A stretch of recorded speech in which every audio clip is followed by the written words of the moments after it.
प्यारे बच्चों, आशा है आप सकुशल होंगे।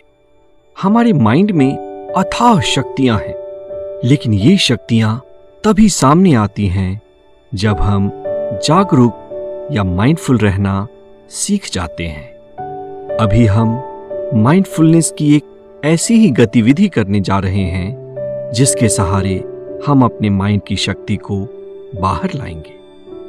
इस गतिविधि में हम अपना ध्यान पहले कुछ देर अपने आसपास की आवाजों पर केंद्रित करेंगे और उसके बाद हम अपनी आती जाती सांसों को देखेंगे। चलिए अब हम इसका अभ्यास शुरू करते हैं। सारे कामों को छोड़कर एक आरामदायक स्थिति में बैठ जाएं। अपनी कमर को सीधी करके कोमलता से आंखों को बंद कर लें। अगर आंखें बंद करने में कोई परेशानी हो तो आप नीचे देख सकते हैं। एक गहरी सांस अंदर और धीरे से बाहर। पूरा शरीर ढीला पड़ रहा है।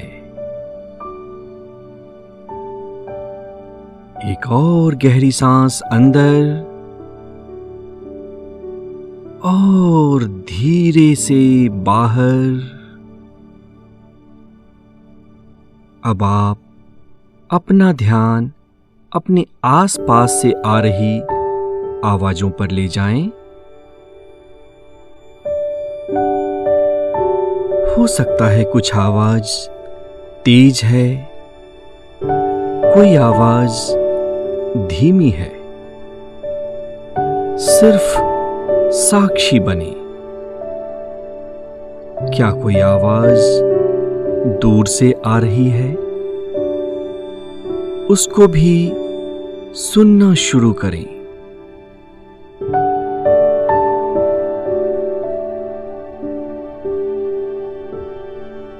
आवाजें चाहे धीमी हैं या तेज हैं, नजदीक से आ रही हैं या दूर से, इनको सुनते रहें। इनके प्रति जागरूकता बनाए रखें।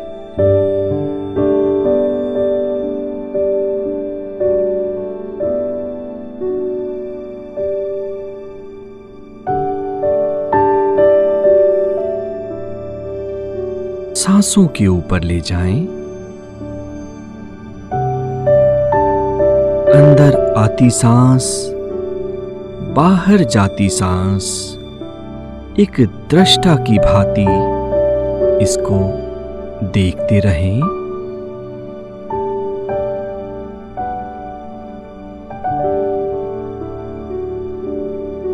जब सांस अंदर आ रही है तो नाक के छिद्रों पे एक घर्षण हो रहा है। इसको महसूस करें।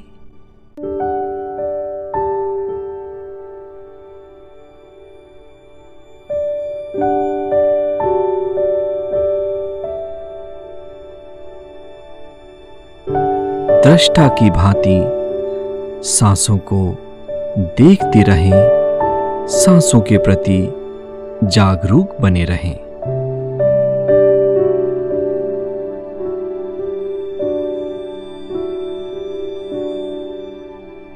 क्या अंदर आती हवा थोड़ी ठंडी है और बाहर जाती हुई हवा थोड़ी गर्म है? क्या आप इसे महसूस कर पा रहे हैं?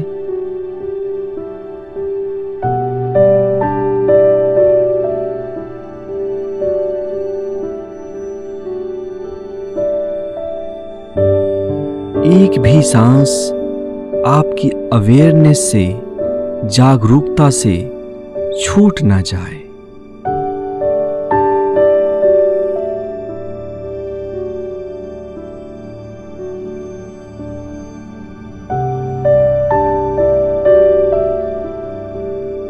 लगातार अपने सांसों को देखते रहें महसूस करते रहें।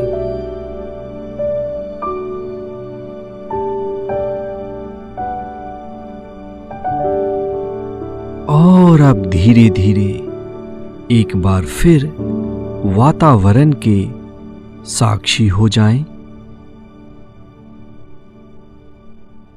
आसपास की आवाजों को सुनना शुरू करें।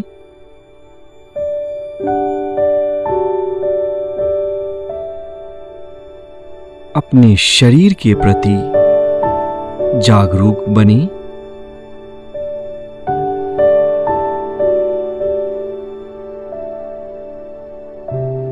अपने शरीर को थोड़ा सा हिलाएं और जो ही आपको थोड़ा अच्छा लगे धीरे से आप अपनी आंखें खोल सकते हैं। धन्यवाद।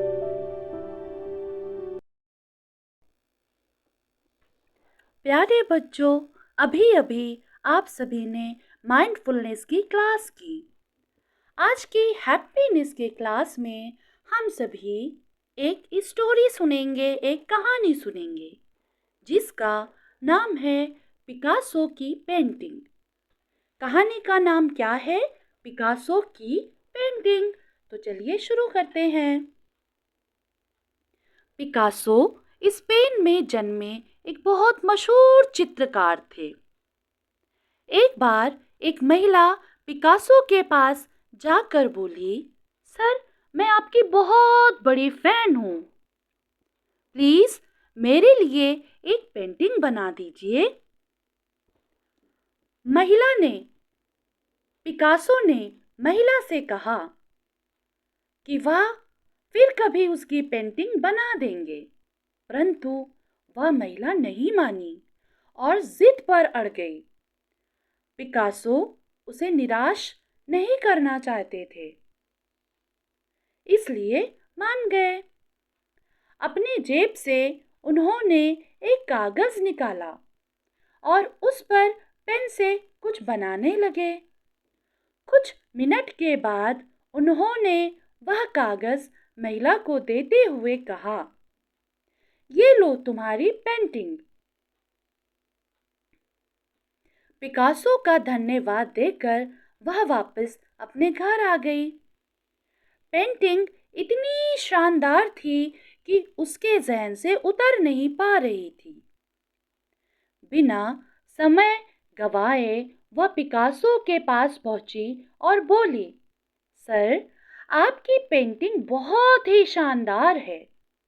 मुझे भी पेंटिंग बनाना पसंद है, परंतु एक एक पेंटिंग में बहुत समय लगता है। कृपया आप मुझे भी पेंटिंग बनाना सिखा दीजिए, ताकि मैं भी कुछ ही मिनटों में ऐसी ही शानदार पेंटिंग बना सकूं। पिकासो उस महिला को देखे और मुस्कुराए और बोले, जो पेंटिंग मैंने कुछ ही मिनटों में बनाई है, उसके पीछे 30 साल की कड़ी मेहनत छुपी हुई है। अपने जीवन के 30 साल यानी 30 इयर्स मैंने अपनी कला को सीखने और निखारने में दिए हैं। तब कहीं जाकर इतने कम समय में मैं वह पेंटिंग बना पाया। तुम भी सीखने में समय लगाओ, जरूर सीख जाओगे। तो प्यारे बच्चों, ये जो कहानी अभी हमने सुनी, तो इससे रिलेट कुछ प्रश्न आपसे पूछे जाएंगे। पहला प्रश्न क्या है कि कुछ सफल व्यक्तियों के नाम बताएं। आपको क्या लगता है कि सफलता पाने के लिए इन व्यक्तियों ने क्या किया होगा? दूसरा प्रश्न है, कक्षा में बेहतर सीखने के लिए आपकी क्या तैयारी है?